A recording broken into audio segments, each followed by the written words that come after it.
Quando o Sexto Exército Alemão se rendeu em Stalingrado em 31 de janeiro e 2 de fevereiro de 1933, aproximadamente 91.000 soldados alemães foram feitos prisioneiros pelo Exército Vermelho. Entre eles estava Friedrich Konrad Winkler, um soldado de 34 anos com diversas condecorações por seu serviço. Após sua captura em 2 de fevereiro, ele foi enviado ao campo de prisioneiros de Beketovka, onde as condições desumanas, a fome e as doenças devastaram os cativos. Apenas uma semana depois, entre 8 e 10 de fevereiro de 1943, Winkler morreu, enfraquecido pela desnutrição e pela falta de atendimento médico. Como ele, mais de 86.000 prisioneiros alemães em Stalingrado nunca retornaram para casa.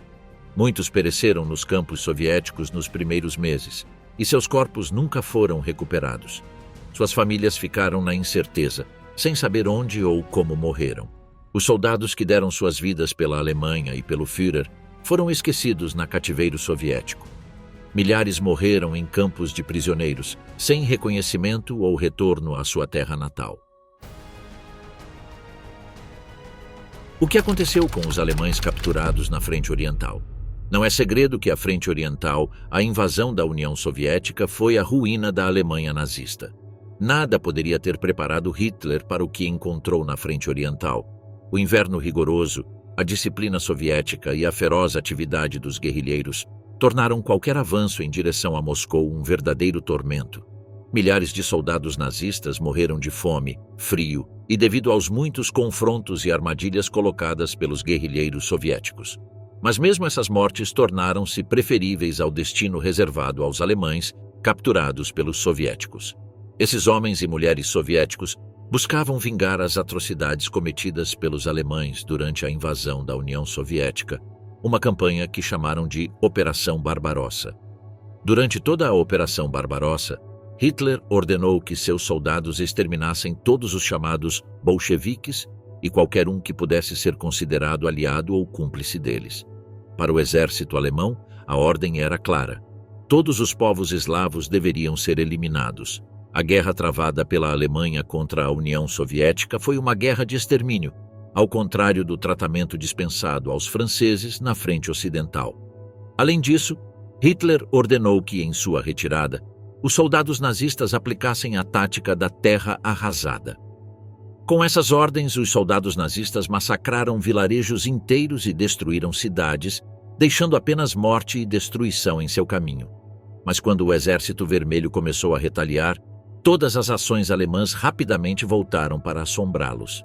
Essas terríveis ações genocidas dos soldados de Hitler permaneceram na memória coletiva dos soldados soviéticos. Na verdade, não foi necessária muita propaganda por parte de Stalin para demonizar os alemães. Muitos dos russos que lutaram contra os nazistas eram vítimas. Suas casas foram destruídas, suas mães, irmãos e irmãs massacrados. O povo soviético suportou o maior fardo da guerra. Mais de 27 milhões de pessoas foram mortas. Com todo esse ressentimento acumulado e ódio contra os alemães, a juventude soviética atendeu ao chamado de Stalin para empurrar os alemães de volta com o que só pode ser descrito como uma paixão verdadeiramente destrutiva. Stalin também ordenou que o Exército Vermelho iniciasse uma política de terra arrasada para negar aos alemães e seus aliados o acesso a suprimentos básicos enquanto avançavam para o leste.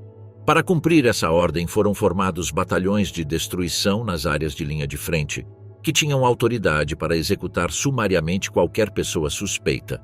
Esses batalhões incendiaram vilarejos, escolas e edifícios públicos. Como parte dessa política, o Exército Vermelho e a Polícia Secreta Soviética massacraram milhares de prisioneiros antissoviéticos. A Polícia Secreta Soviética era responsável pelo transporte dos prisioneiros de guerra da linha de frente para os campos de prisioneiros no interior da Rússia. Mas como a maioria dos transportes era utilizada para o esforço de guerra, a Polícia Secreta de Stalin decidiu economizar recursos fazendo com que os prisioneiros marchassem pelas estepes congeladas da Rússia. Na Ucrânia e na Bielorrússia Ocidental, 60.000 prisioneiros foram forçados a evacuar a pé. Registros oficiais soviéticos indicam que 9.800 foram executados nas prisões 1.443 mortos durante a evacuação, 59 mortos ao tentar escapar, 23 mortos por bombas alemãs e 1.057 mortos por outras causas. Nem todos esses prisioneiros eram alemães. Muitos eram prisioneiros políticos capturados antes mesmo da guerra começar. No total, a União Soviética matou quase 1 milhão de nazistas capturados. Dos 90 mil capturados na Batalha de Stalingrado, a mais sangrenta de toda a campanha, apenas 5 mil alemães tiveram a sorte de retornar vivos ao seu país. Leningrado e Stalingrado, crueldade nazista e derramamento de sangue. Os alemães atacaram Leningrado em agosto de 1941. Os meses seguintes seriam conhecidos nos livros de história soviéticos como os Meses Negros. Cerca de 400 mil residentes de Leningrado trabalharam na construção das fortificações da cidade, enquanto outros 160 mil se juntaram às fileiras do Exército Vermelho. Batalhões de trabalhadores e até mesmo unidades escolares foram formadas por toda a cidade, ajudando a cavar trincheiras para defender Leningrado. Em 7 de setembro, a 20ª Divisão Motorizada Alemã capturou a cidade de Schlisselburg, cortando todas as rotas terrestres para Leningrado. Os alemães interromperam as ferrovias para Moscou e, com a assistência finlandesa, capturaram a ferrovia para Murmansk, iniciando um cerco que duraria mais de 2 anos. O cerco se tornou um dos mais longos e destrutivos da história, possivelmente o mais custoso em termos de perdas humanas. Estima-se que 1,5 milhão de pessoas morreram devido ao cerco, um verdadeiro genocídio perpetrado pelo exército alemão. Quando Hitler teve certeza de que nenhuma estrada para dentro ou fora da cidade permanecia aberta, ele ordenou a destruição final de Leningrado sem fazer prisioneiros, e em 9 de setembro a ofensiva final começou. Em 10 dias, os alemães avançaram até 11 quilômetros da cidade, mas o avanço final foi extremamente lento e as baixas aumentaram. Impaciente, Hitler ordenou que Leningrado não fosse tomada à força, mas sim forçada à submissão pela fome. O grupo de exército centro permaneceu estático e sofreu vários contra-ataques soviéticos, em particular a ofensiva de Yelnya, na qual os alemães sofreram sua primeira grande derrota tática desde o início da invasão. Esta vitória do Exército Vermelho proporcionou um importante estímulo à moral soviética. Esses ataques fizeram com que Hitler voltasse sua atenção ao grupo de exército centro e sua ofensiva contra Moscou. Os alemães ordenaram que o 3º e 4º Exércitos Panzer suspendessem o cerco a Leningrado para apoiar o avanço contra Moscou. Tropas soviéticas, muitas delas com amigos e familiares em Leningrado, não estavam dispostas a permitir que os alemães conseguissem seu objetivo. Há inúmeras histórias de bravura na luta contra os nazistas durante esse período da guerra. Um desses heróis da União Soviética foi Emir Lumanov, um tenente sênior da Crimeia no Exército Vermelho. Como falava alemão, foi enviado em uma missão em 20 de julho de 1941, disfarçando-se como um oficial nazista para inspecionar uma unidade inimiga. Os soldados alemães depuseram suas armas para apresentar seus documentos, momento em que Lumanov capturou toda a unidade. Como sua missão era impedir o avanço alemão e não havia oficiais de alta patente que pudessem fornecer informações valiosas, ele ordenou que um pelotão soviético executasse os prisioneiros contra uma parede de tijolos. Um ano depois começou a Batalha de Stalingrado, com um número de mortes semelhante para ambos os lados. Os alemães enfrentaram enormes dificuldades para manter suas linhas de abastecimento, e a magnitude da destruição significava que muitos soldados alemães capturados pelos soviéticos já estavam meio mortos de frio e desnutrição.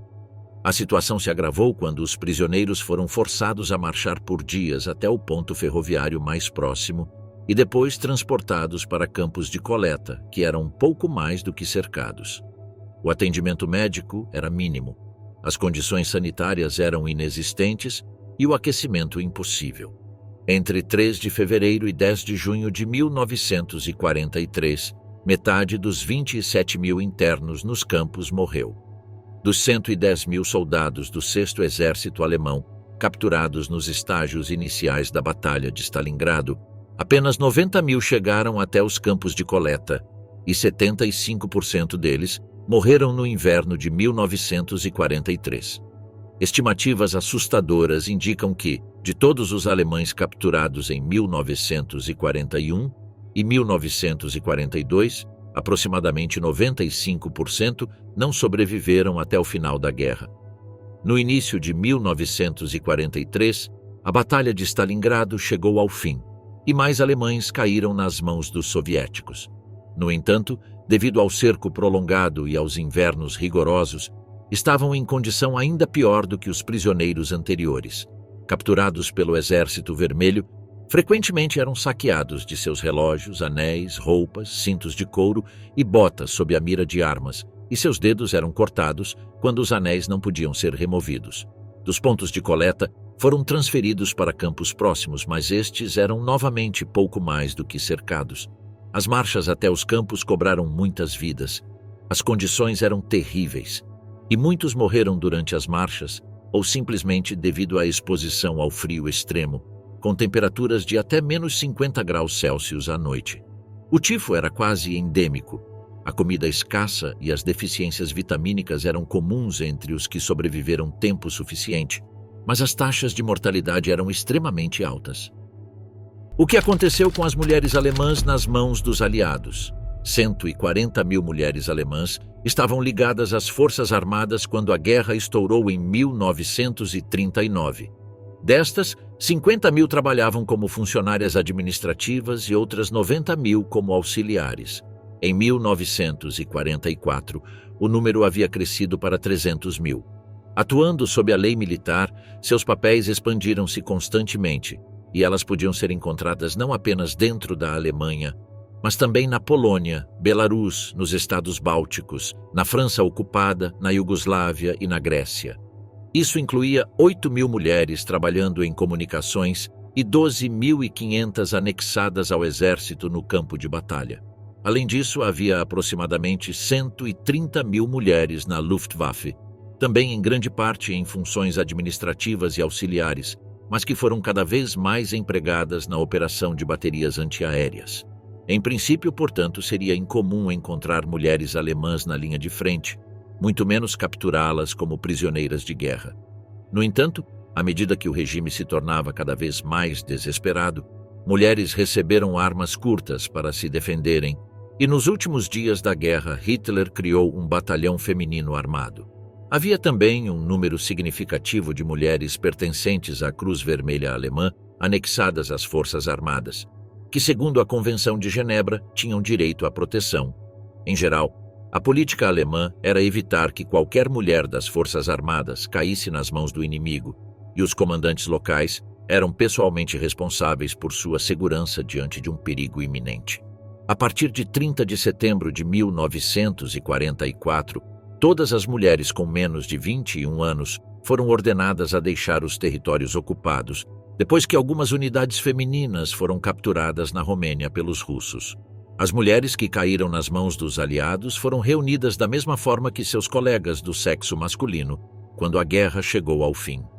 Mais de 100 parecem ter sido mantidas no quartel norte de Pilsen, onde ficaram conhecidas como os Pardais de Pilsen, depois de formarem um coro para cantar para seus captores. Inicialmente controlada pelos americanos, Pilsen foi posteriormente entregue aos russos, e havia uma certa urgência em encontrar uma solução para o problema das prisioneiras femininas. Surpreendentemente, a maioria delas foi libertada, mas após uma triagem, uma assistente de comunicações foi mantida sob custódia por ter sido identificada como membro da SS. No entanto, a maioria das mulheres relutava em voltar para suas casas na zona soviética de ocupação, com medo do que poderia acontecer com elas ao retornarem. Não há registros claros sobre quando essas mulheres foram finalmente libertadas e repatriadas, mas presume-se que todas tenham deixado os campos até o final de 1948. Nos campos soviéticos de internamento para prisioneiros de guerra, o rapamento de cabeças era uma prática comum, e muitas mulheres foram presas. Estima-se que 200 mulheres tenham sido martirizadas nos últimos dias da guerra. Embora não existam registros oficiais soviéticos, acredita-se que essas mulheres foram torturadas até a morte para que confessassem sua participação em crimes de guerra alemães. Mas as mulheres que foram libertadas também enfrentaram um futuro sombrio. A rápida libertação de algumas delas fez com que fossem pegas na onda de represálias generalizadas e frequentemente letais contra ex-nazistas nos dias que se seguiram ao colapso do Terceiro Reich. Houve uma explosão de ódio reprimido contra os alemães, especialmente quando os soviéticos lembravam das crueldades cometidas em Leningrado e em outras cidades. As autoridades soviéticas muitas vezes ignoravam quando essas mulheres eram alvo de ataques nas ruas, sendo apedrejadas ou espancadas até a morte por multidões enfurecidas de cidadãos russos. Libertação dos campos da morte e captura de seus guardas nazistas. As descobertas horríveis feitas pelas companhias aliadas que libertaram os campos de concentração no Terceiro Reich fizeram com que odiassem os nazistas com tanta intensidade que frequentes banhos de sangue ocorreram. O tenente-coronel Felix L. Sparks, comandante do batalhão do 157º Regimento de Infantaria, dentro da 45ª Divisão de Infantaria do 7º Exército dos Estados Unidos, documentou um incidente fatal ocorrido no próprio dia da libertação de Dachau. Sparks observou a cena enquanto aproximadamente 50 prisioneiros alemães, capturados pelo 157º Regimento de Infantaria, eram levados para um espaço anteriormente designado para armazenamento de carvão. A área possuía um espaço parcialmente fechado, delimitado por uma parede de alvenaria em forma de L, com cerca de 2,5 metros de altura, ao lado de um hospital. Uma equipe de metralhadora da Companhia Primei permanecia vigilante, monitorando os prisioneiros de guerra alemães. O tenente-coronel Sparks deixou aqueles homens e seguiu para o coração do campo, onde soldados da SS continuavam resistindo. Após percorrer apenas uma curta distância, uma voz de soldado gritou: "Eles estão tentando fugir!" Quase imediatamente, o estalo seco de tiros de metralhadora ecoou do local que ele havia acabado de deixar. Ele correu de volta e desferiu um chute em um soldado de 19 anos conhecido como Birdie, que operava a metralhadora e já havia matado aproximadamente 12 prisioneiros, ferindo vários outros no processo. O atirador, tomado pela emoção, contou o momento angustiante em que os prisioneiros tentaram escapar. Sparks expressou ceticismo quanto à narrativa e designou um suboficial para assumir a arma antes de continuar sua caminhada até o centro do campo. Sparks afirmou que o incidente gerou uma onda de alegações sensacionalistas em diversas publicações, sugerindo que um grande número, se não todos, os prisioneiros alemães capturados em Dachau foram executados. A realidade é bem diferente. Naquele dia, o número total de guardas alemães mortos em Dachau provavelmente não ultrapassou 50, sendo 30 uma estimativa mais precisa. Os registros regimentais mostram que mais de 1.000 prisioneiros alemães foram transportados para o ponto de coleta do regimento. À medida que a força-tarefa liderava o ataque do regimento, tornou-se evidente que quase todos os prisioneiros foram capturados por esta unidade, incluindo várias centenas vindas de Dachau. Na investigação subsequente, liderada pelo tenente-coronel Joseph Whittaker, um depoimento foi fornecido por Howard Buckner, primeiro-tenente do Exército dos Estados Unidos e oficial médico do 3º Batalhão do 157º Regimento de Infantaria. Este relato, entregue a Whittaker em 5 de maio de 1945, estava alinhado com o de Sparks, sem contradições. Buckner testemunhou sob juramento que, por volta das 16 horas, chegou ao pátio onde os soldados alemães haviam sido baleados. Ele relatou ter observado entre 15 e 16 soldados alemães mortos e feridos ao longo do muro. Ele percebeu que alguns soldados feridos ainda se moviam, mas se absteve de examiná-los. Ele não sabia dizer se assistência médica havia sido solicitada para os feridos. Alguns dos documentos mais importantes para compreender o que aconteceu nos primeiros dias da libertação de Dachau são as cartas que os soldados americanos enviaram para casa. O capitão David Wilsey, um médico americano, detalhou as represálias que testemunhou, escrevendo para sua esposa Emily com sinceridade emocional. Wilsey declarou que não sentiu nenhuma perturbação emocional ao testemunhar a execução dos nazistas, que ele considerava bestas merecedoras de serem exterminadas.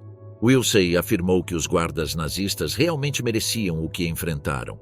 Segundo ele, as primeiras ações dos prisioneiros libertados foram direcionadas contra os tratadores de cães nazistas e seus animais.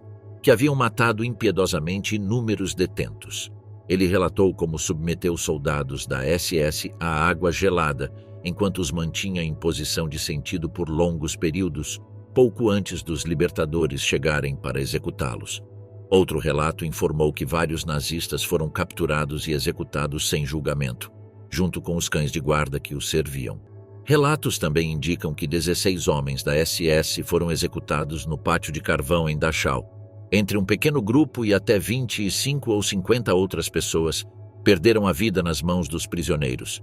Quando os prisioneiros dos campos de concentração viram os exércitos aliados invadirem os campos, sentiram alívio e até uma súbita onda de energia, mesmo estando severamente desnutridos.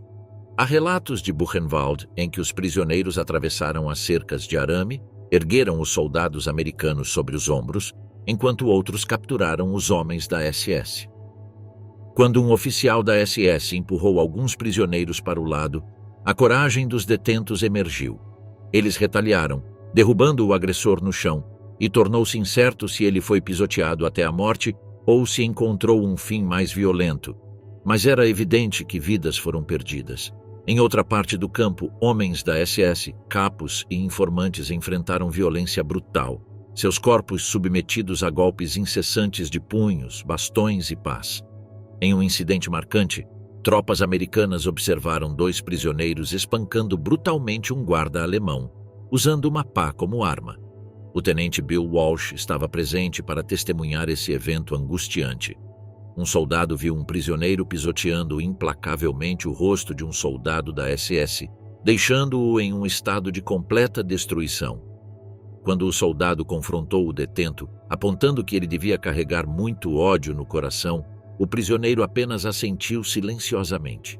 Um capelão americano recebeu um relato aterrador de 3 jovens judeus que haviam escapado do campo durante a libertação.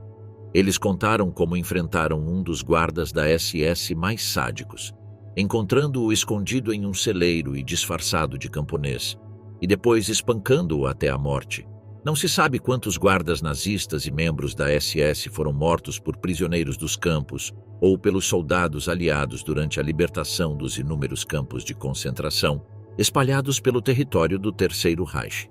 No entanto, é notável que foram os soviéticos os mais propensos a realizar essas execuções, pois odiavam os nazistas com uma paixão feroz. Gulag, o temido regime soviético de prisioneiros de guerra. O exército soviético era bem conhecido por seu tratamento cruel aos prisioneiros de guerra alemães, mas estes não foram os primeiros a sofrer as complexas punições do regime soviético. Quando a invasão alemã da União Soviética começou em 22 de junho de 1941, a União Soviética já possuía um sistema funcional para lidar com prisioneiros de guerra. Esse sistema de campos de internamento era conhecido como Gulag, e suas autoridades tinham ampla experiência na administração de campos e na condução de interrogatórios. No início da Operação Barbarossa, os soviéticos possuíam 8 campos de prisioneiros de guerra, incluindo campos normais para oficiais e soldados rasos, bem como campos de punição com regimes mais severos. 30 campos de recepção foram apressadamente criados na Ucrânia e na Carélia para lidar com o esperado número de prisioneiros de guerra alemães. Mas, após um mês, apenas 19 ainda estavam sob controle soviético, devido ao rápido avanço do exército alemão. Nos primeiros meses da guerra, o número de alemães capturados pelo Exército Vermelho não era muito grande, pois na maior parte os soviéticos estavam em retirada diante do avanço das forças de Hitler. Investigações alemãs realizadas no pós-guerra sugerem que até 30.000 soldados foram capturados pelo Exército Vermelho até o final de 1941. A população dos campos incluía romenos, italianos e búlgaros, além de alemães, e a falta de assistência médica inicial também contribuiu para o grande número de mortes, assim como o ódio dos soldados soviéticos e da população civil local pelos prisioneiros. Não havia qualquer chance de piedade ou fornecimento extra de alimentos. Essa animosidade não se limitava aos soviéticos, mas também aos romenos que notoriamente odiavam os oficiais alemães. Os alemães haviam forçado milhares de recrutas romenos a lutar em Stalingrado e em outras batalhas importantes na frente oriental. Quando foram capturados em 1942, Os soviéticos não faziam distinção entre os romenos e seus oficiais alemães. No entanto, os romenos nunca esqueceram por que estavam ali. Quando o comboio de prisioneiros de guerra foi forçado a atravessar o rio Volga, a caminho de um campo de internamento, os romenos aproveitaram a oportunidade para afogar os alemães no rio. Foi uma morte horrível para dezenas de oficiais alemães que haviam brutalizado jovens romenos nos campos de batalha. Na primavera de 1943, as autoridades soviéticas começaram um registro detalhado de seus prisioneiros e iniciaram o transporte destes para campos permanentes, principalmente no Uzbequistão, em Astrakhan e Karaganda. A maioria dos prisioneiros era transportada por longas e exaustivas viagens de trem, que podiam durar semanas, durante as quais tinham acesso intermitente a comida e água, além dos vagões de carga estarem superlotados. Dos primeiros 30 mil prisioneiros enviados dessa maneira, apenas cerca de 15 mil chegaram vivos. Um discurso de Stalin, publicado no Pravda e lido por milhões, pedia a destruição dos inimigos alemães até o último homem. Desobedecer ao líder supremo era um crime punível com a morte, mas os oficiais soviéticos também poderiam enfrentar cortes marciais se violassem a Convenção de Genebra. Assim, soldados do Exército Vermelho e agentes da polícia secreta apenas deixavam os prisioneiros entregues à própria sorte, permitindo que morressem lentamente de maneira dolorosa. O ano de 1944 foi um período de imenso sucesso militar para o Exército Vermelho, e apenas naquele ano, 700 mil soldados alemães e de outras forças do eixo foram capturados, a maioria na segunda metade do ano.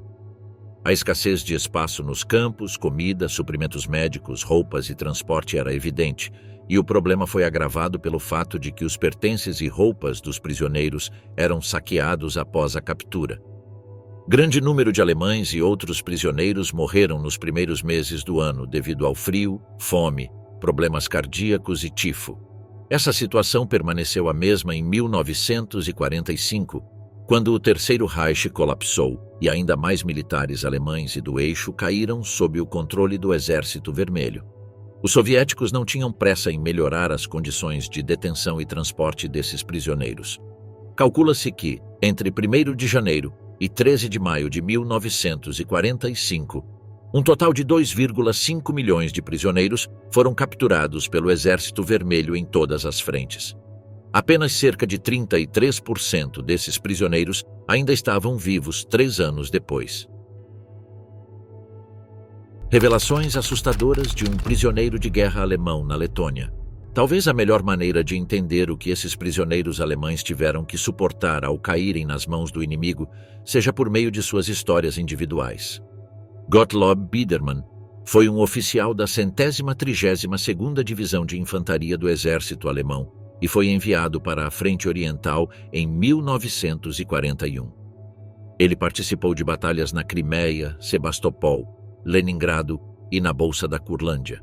Foi precisamente durante sua designação ao Exército da Curlândia que sua divisão inteira se rendeu em 8 de maio de 1945. Biedermann tornou-se conhecido nos últimos anos após publicar suas memórias em 2000, contando diversas histórias cruas sobre a Frente Oriental e o tratamento que ele e seus camaradas receberam por parte do exército soviético. Seu primeiro encontro com seus captores russos foi bastante violento, pois eles começaram a arrancar condecorações e insígnias dos uniformes dos alemães. Fizeram todos ficarem em fila com os braços erguidos e começaram a arrancar relógios de pulso e alianças de casamento.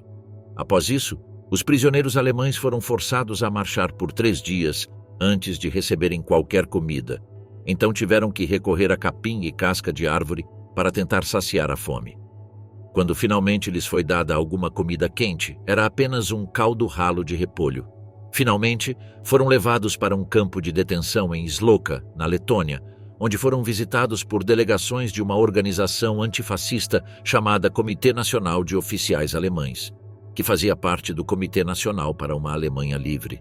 Esse grupo era composto principalmente por desertores alemães vindos das fileiras dos prisioneiros de guerra alemães, além de membros do Partido Comunista da Alemanha, que haviam se mudado para a União Soviética após a ascensão dos nazistas ao poder.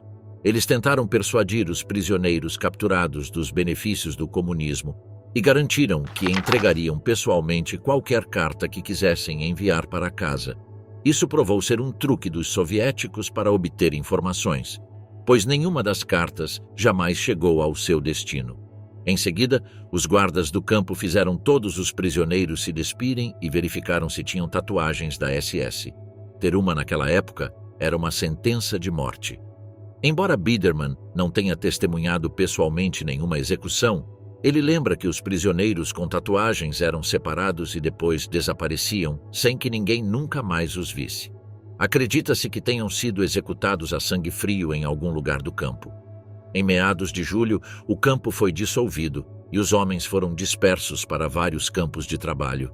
Lá, Biderman encontrou alemães que haviam sido capturados em 1944 e ficou chocado com sua condição geral. Ele os descreveu como esqueletos vivos, com crânios raspados e bochechas encovadas. Tinham olhos vidrados e sem vida, olhando fixamente para frente, e sua pele era acinzentada. Desnutridos, caminhavam com dificuldade usando tamancos de madeira, e seus uniformes eram pouco mais que trapos. Eles estavam presos há menos de um ano, mas, para Biderman, era um lembrete cruel de que não havia esperança para seu futuro.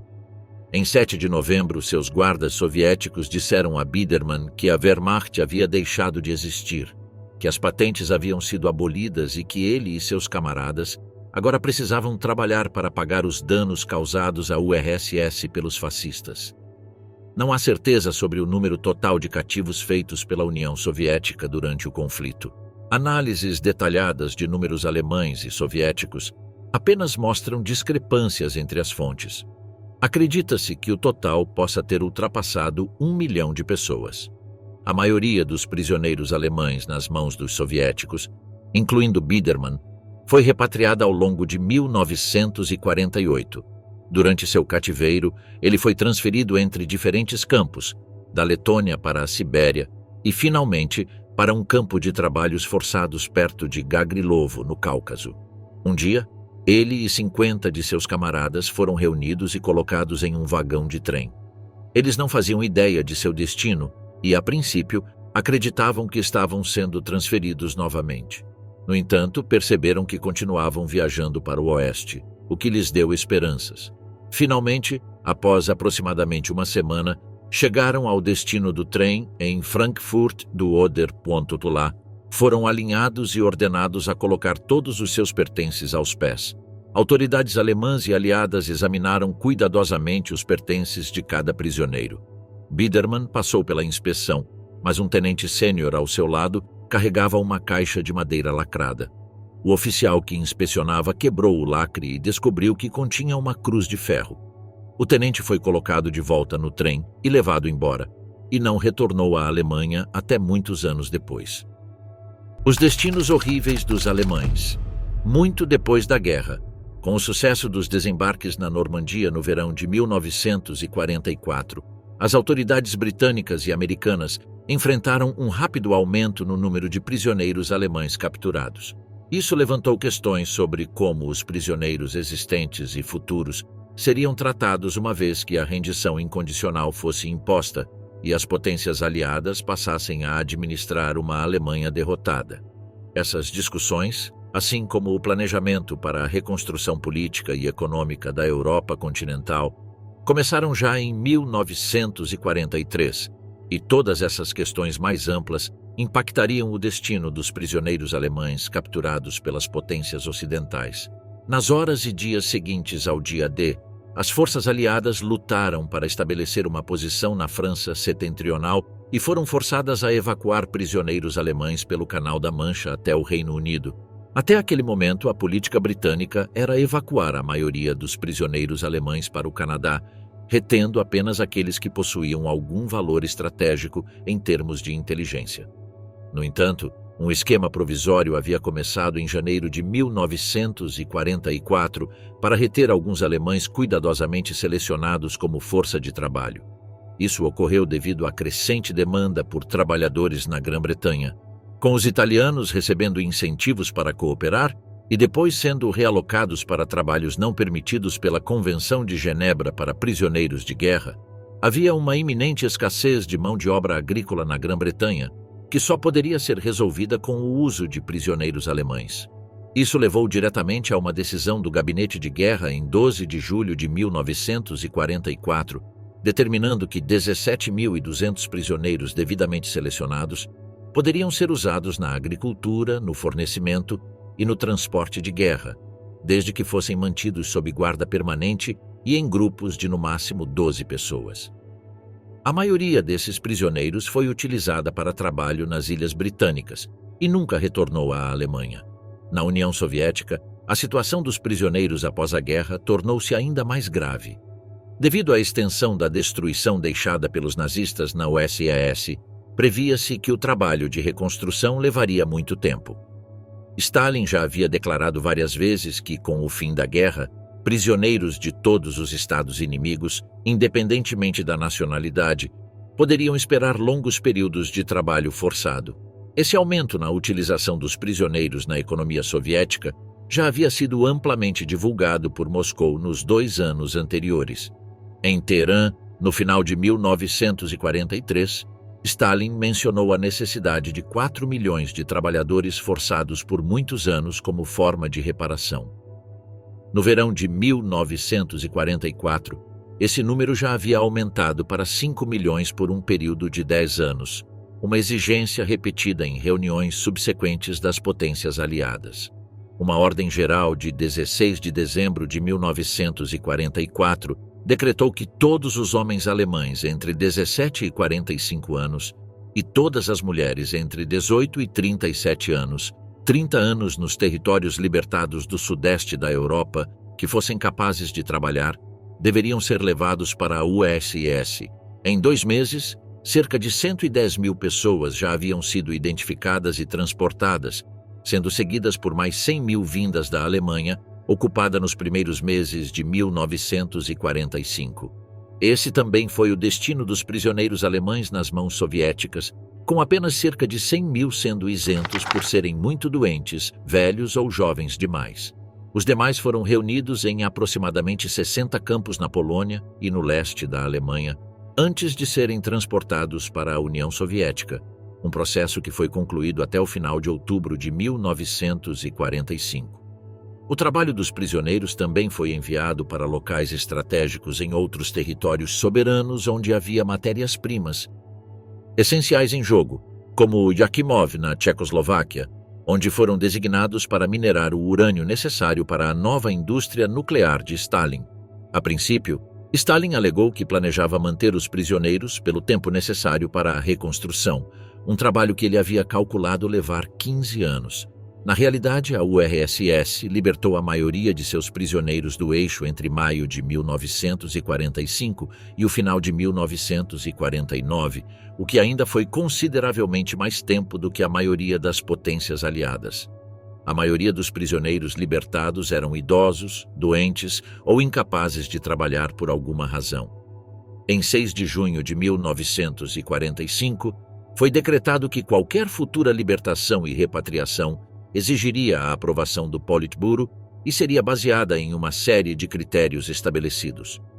Nesse estágio, a polícia secreta já havia compilado uma lista de cerca de 225 mil soldados alemães e austríacos detidos em campos e hospitais que eram considerados incapazes de trabalhar, mas essa lista excluía oficiais, que deveriam permanecer em cativeiro. Em agosto, um total de 708.055 prisioneiros foi identificado como qualificado para liberação, entre eles 412 mil alemães, novamente com base na incapacidade de trabalho. Mas o que aconteceu com o restante? Embora estivessem interessados em se livrar de prisioneiros economicamente inúteis, as autoridades soviéticas ainda estavam determinadas a impedir que aqueles com visões evidentemente antissoviéticas fossem libertados. Qualquer suspeito era mantido sob algum pretexto adequado. Como a URSS queria maximizar o potencial de trabalho dos prisioneiros, Sergei Kruglov, chefe do Ministério do Desenvolvimento, propôs um plano para enviar para casa 150 mil homens incapazes de trabalhar e aumentar em 10% as rações dos prisioneiros restantes para melhorar a produtividade. Relatos alemães sobre o cativeiro refletem a cultura da fome, presente na maioria dos 2.500 campos dentro da União Soviética, mas também observam que isso era compartilhado pela população civil vizinha. Simplesmente não havia comida suficiente no país, cuja capacidade produtiva havia sido completamente destruída durante a guerra. Os mesmos relatos alemães falam sobre a disseminação de disenteria entre os prisioneiros e também sobre seus padrões de comportamento. O acúmulo de comida, os tabus que permaneceram sobre comer certas coisas mesmo na fome extrema, as formas como a comida era roubada e trocada dentro do campo, e até mesmo os movimentos lentos dos prisioneiros em tudo o que faziam. O desespero também era evidente nas tentativas de automutilação quando se soube que aqueles incapazes de trabalhar estavam sendo enviados para casa. Havia relatos de homens amputando dedos ou provocando cegueira em si mesmos. As formas mais sutis incluíam a ingestão excessiva de sal para induzir edema, e estimava-se que alguns homens foram repatriados dessa forma, embora outros tenham morrido na tentativa. Erich Hartmann, A Última Batalha e o Cativeiro na URSS.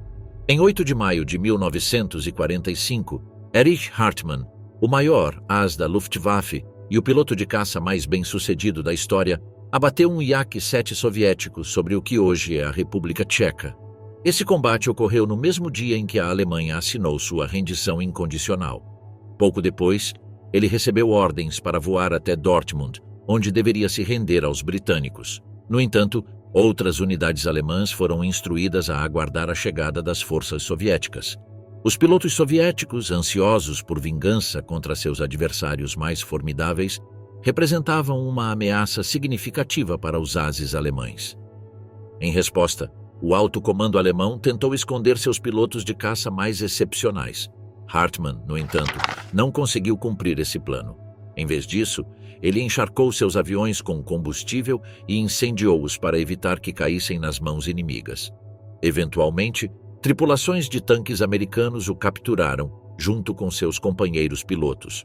Em outubro de 1945, o renomado aviador foi transferido para a região de Vologda, na União Soviética. Ele passou 2 anos em Gryazovets, um campo de prisioneiros de guerra onde as condições, embora duras, eram preferíveis às de seu primeiro local de encarceramento. Um campo em um pântano de turfa, onde os prisioneiros pereciam em números alarmantes devido às dificuldades extremas.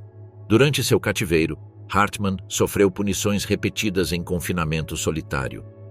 Como oficial da Luftwaffe de 23 anos, recusou-se veementemente a colaborar com seus captores soviéticos. Sua resistência foi tão firme que ele se recusou até mesmo a assinar documentos escritos em alemão, apesar de ser fluente em vários idiomas, incluindo russo e chinês. Durante seu tempo na prisão, ele recebeu uma revelação chocante. Seu ex-companheiro de combate, Hermann Graf, havia se declarado amigo da URSS e até mesmo solicitado servir no Exército Vermelho. Embora essa oferta tenha sido recusada, sua sentença foi significativamente reduzida. Em 1947, Erich Hartmann informou à esposa por carta que havia sido transferido para um outro campo de prisioneiros, localizado a aproximadamente 60 quilômetros de Vologda. Descrevendo as condições, ele detalhou como 400 prisioneiros estavam amontoados em cada grande barracão, forçados a dormir sobre tábuas de madeira estreitas. Ele observou com ironia que, na Alemanha, até mesmo o gado era tratado com mais cuidado. A higiene era semelhante à da Idade Média, sem instalações modernas, enquanto a assistência médica era ao menos funcional. As rações diárias incluíam 600 gramas de pão, 30 gramas de manteiga, 40 gramas de açúcar e 2 tigelas de sopa, além de uma única porção de mingau de aveia. A desnutrição afetava quase todos e a distrofia era generalizada. Hartmann acreditava que seu corpo estava se adaptando à nutrição limitada, o que o ajudava a sobreviver. À medida que o inverno se instalava, o solo imundo era coberto de neve, mas piolhos e percevejos estavam sempre presentes, infestando os barracões em números esmagadores. Ele reconheceu que, como um renomado piloto alemão, recebeu um tratamento melhor do que muitos outros. Durante uma audiência, ele exigiu abertamente a execução em vez de um sofrimento prolongado, mas seu pedido foi ignorado. Apesar de tudo, ele se agarrou à esperança, repetindo em sua mente uma frase militar: levante-se e vença. Na carta, ele assegurou à esposa que um dia se reuniriam, se abraçariam novamente e encontrariam a felicidade. Ao longo dos anos, a esposa de Hartman escreveu-lhe aproximadamente 400 cartas, mas ele conseguiu ler apenas cerca de 40. A tragédia atingiu sua família quando seu filho de 3 anos, Peter, faleceu. Notícia que só chegou a ele 1 ano depois. Os prisioneiros passavam a maior parte do tempo construindo estradas e edifícios, mas Hartman se recusou a trabalhar em qualquer tarefa que beneficiasse a União Soviética. Ele limitou seu trabalho a tarefas dentro do campo, citando convenções internacionais que proibiam o trabalho forçado para prisioneiros de guerra. A inteligência soviética também relutava em designá-lo para projetos públicos, temendo que um herói de guerra alemão pudesse influenciar outros prisioneiros. Em 1950, Hartman liderou uma revolta de prisioneiros em um campo na região de Rostov. Durante o levante, os detentos tomaram o controle, isolando tanto os oficiais do campo quanto os guardas, antes de eliminar os informantes entre eles. Hartman então contatou o comando soviético em Rostov-no-Don, exigindo que uma comissão internacional fosse enviada para investigar. Em vez disso, uma unidade militar armada chegou ao local. Durante seu tempo no campo de prisioneiros de Cherepovets, Erich Hartman nunca foi submetido a espancamentos severos. Segundo seus relatos pessoais, foi atingido no rosto por um investigador apenas uma vez. Em certo momento, as autoridades soviéticas lhe ofereceram um cargo no futuro Exército da República Democrática Alemã, RDA, em troca de sua cooperação. Hartman respondeu que só consideraria tal proposta se primeiro lhe fosse permitido retornar à sua pátria. O governo soviético tentou julgar Hartman como criminoso de guerra, o que lhe retiraria o status de prisioneiro de guerra e anularia qualquer proteção internacional. As acusações contra ele incluíam 3 principais alegações: a destruição de 345 aeronaves soviéticas, o bombardeio de uma padaria perto de Smolensk e o assassinato de 700 civis perto de Briansk, metralhando-os de seu avião. Embora Hartman tenha reconhecido a primeira acusação, ele negou veementemente as demais, insistindo que sua unidade nunca havia operado em Smolensk ou Briansk. Além disso, argumentou que seria impossível matar 700 pessoas do ar. O julgamento ocorreu em dezembro de 1949, resultando em uma sentença de 25 anos de prisão. Após sua participação na revolta dos prisioneiros, sua sentença foi estendida por mais 25 anos. Enquanto isso, tanto sua esposa quanto sua mãe peticionaram incansavelmente as autoridades soviéticas por sua libertação. Sua mãe, Elizabeth Hartman, enviou dezenas de cartas, chegando a prometer, em seu 51º apelo a Stalin, que pessoalmente garantiria que seu filho nunca agisse contra a União Soviética e levasse uma vida pacífica após sua libertação. Um apoio significativo veio do chanceler alemão Konrad Adenauer, que desempenhou um papel crucial na libertação de Hartman. Durante sua visita a Moscou em 1955, Adenauer negociou a libertação dos prisioneiros alemães ainda detidos na União Soviética. Ansioso por melhorar as relações com a Alemanha Ocidental, o Kremlin aceitou o pedido, especialmente porque a Alemanha oferecia acordos financeiros favoráveis em troca. Naquele outono, Hartman finalmente foi autorizado a voltar para casa. Sem outra profissão além da aviação, aceitou uma oferta do governo da Alemanha Ocidental para viajar aos Estados Unidos, onde treinou pilotos americanos e alemães. Ele se aposentou em 1970, mais tarde desenvolvendo uma paixão por corridas de automóveis e fundando várias escolas de voo para jovens pilotos. Hartman faleceu em setembro de 1993 devido a uma pneumonia, encerrando o capítulo da vida do piloto de caça mais bem-sucedido da história. Erich Burkhardt, um soldado em Stalingrado. Desde o início da Segunda Guerra Mundial, Erich Burkhardt esteve envolvido em combates. Em setembro de 1939, quando a guerra estourou, este mecânico de 20 anos foi convocado para o exército alemão. Seu primeiro destacamento foi na França, mas no verão de 1941, ele foi enviado para a Frente Oriental, avançando pelo território soviético.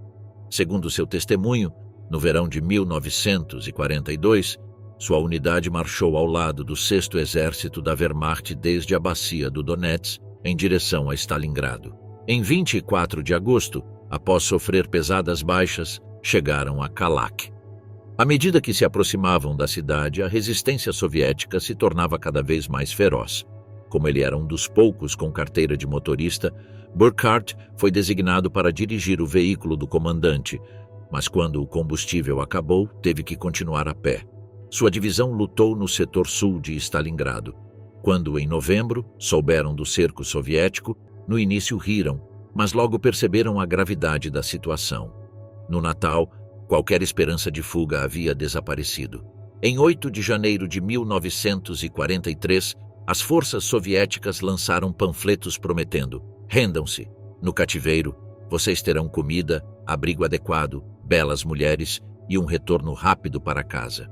Apesar disso, o Marechal de Campo von Paulus, comandante do 6º Exército, ordenou que lutassem até o último homem. No entanto, para muitos soldados, a perspectiva de serem capturados era mais aterrorizante do que o próprio combate no inferno do Kessel. Todos os dias, centenas de soldados morriam. Essas não eram mortes heróicas pelo Führer ou pela pátria. Eram simplesmente o destino inevitável do exército cercado. Aqueles que se abrigavam entre as ruínas da cidade tinham maiores chances de sobrevivência, mas os homens deixados na estepe congelada sofriam ainda mais. Burkhardt relembrou como muitos perderam as pernas devido ao congelamento, rastejando de joelhos em busca de abrigo entre os edifícios destruídos. Os feridos eram simplesmente deixados onde caíam, sem ninguém para cuidar deles. Seus gritos ecoavam até sangrarem até a morte. À medida que a situação piorava, alguns soldados recorriam ao suicídio. Entre eles, o general von Hartmann, comandante da divisão, ficou completamente exposto sobre os trilhos ferroviários, esperando o tiro fatal que tiraria sua vida. O clima era de desesperança e resignação. Em 31 de janeiro de 1943, as forças soviéticas chegaram à entrada de seu abrigo. Sem outra opção, as tropas alemãs restantes jogaram suas armas no chão. Eles foram levados para fora e marcharam até a Praça Vermelha, o coração de Stalingrado. Lá, Burkhardt testemunhou um momento decisivo: a evacuação do Marechal de Campo von Paulus pelas forças soviéticas. O próprio comandante, que havia ordenado que lutassem até o fim, escolheu se render. O que Erich Burkhardt experimentou durante seu transporte para o cativeiro superou até mesmo o horror do Kessel de Stalingrado. Os prisioneiros foram amontoados em vagões de trem, 100 homens por compartimento, recebendo comida mínima e, o mais devastador, sem acesso à água. Pelas frestas das paredes de madeira, enquanto o trem chacoalhava pelo território soviético, podiam ver os guardas enchendo as caldeiras da locomotiva com água, enquanto dentro dos vagões eles morriam de sede extrema. As mortes começaram rapidamente. Os cadáveres eram empilhados no centro do vagão, mas com o tempo, os sobreviventes ficaram fracos demais para movê-los. Os homens agonizantes mal tinham força para rastejar até a pilha antes de dar seu último suspiro. Os corpos na base começaram a se decompor. Após 22 dias, quando o trem finalmente chegou ao Uzbequistão e as portas foram abertas, apenas 6 homens permaneciam vivos no vagão de Burkhardt. 94 haviam perecido. Em alguns vagões, não havia nenhum sobrevivente. No campo de prisioneiros, a comida era escassa e doenças como malária, tifo e disenteria se espalhavam descontroladamente. Entre fevereiro e maio de 1943, dos 6.000 sobreviventes do trem, apenas 1.200 permaneceram vivos. Em maio, Burkhardt foi transferido para um campo de prisioneiros nos Urais, onde suportou trabalhos forçados e desnutrição severa. Ele perdeu 44 quilos e sua saúde deteriorou-se drasticamente. Finalmente, em agosto de 1945, um médico do campo certificou que ele estava gravemente doente devido à fome, o que lhe permitiu retornar para casa. Ao chegar na Saxônia, foi advertido para permanecer em silêncio sobre o que havia vivido no cativeiro soviético. Na Alemanha Oriental, RDA, o sofrimento dos prisioneiros de guerra alemães era um tema proibido. Somente em 1990, após a reunificação da Alemanha, ele pôde falar abertamente sobre suas experiências. Desde então, encontrou-se com outros veteranos da Batalha de Stalingrado, incluindo ex-soldados soviéticos. Na juventude, eram inimigos mortais, mas hoje se reúnem como amigos e camaradas. O trem da morte para o Uzbequistão, como Burkhardt o descreveu, representa um dos maiores abusos cometidos contra prisioneiros de guerra alemães. Milhares pereceram nesses transportes desumanos. No entanto, alguns ex-cativos alegaram ter recebido bom tratamento durante seu tempo no cativeiro. Dos 3,3 milhões de soldados alemães capturados pela União Soviética, 1,3 milhão nunca retornou. Os nazistas tornaram-se conhecidos desde a Segunda Guerra Mundial por seus atos de crueldade e destruição inimagináveis, mas a retaliação após sua derrota foi igualmente brutal. Soldados e oficiais do Exército Vermelho não mostraram piedade para com os invasores nazistas, matando-os no campo de batalha, torturando-os nos campos de prisioneiros e forçando-os a trabalhar até a exaustão para reconstruir a economia soviética após a guerra. Homens e mulheres de toda a URSS se voluntariaram para lutar contra os nazistas, e aqueles que não ingressaram no exército uniram-se às milícias populares em cada cidade do país. Muitos guardas nazistas e oficiais da SS nunca tiveram a chance de deixar os campos de concentração onde trabalhavam, e aqueles que conseguiram sofreram as consequências de lutar do lado errado por muitos anos após a guerra.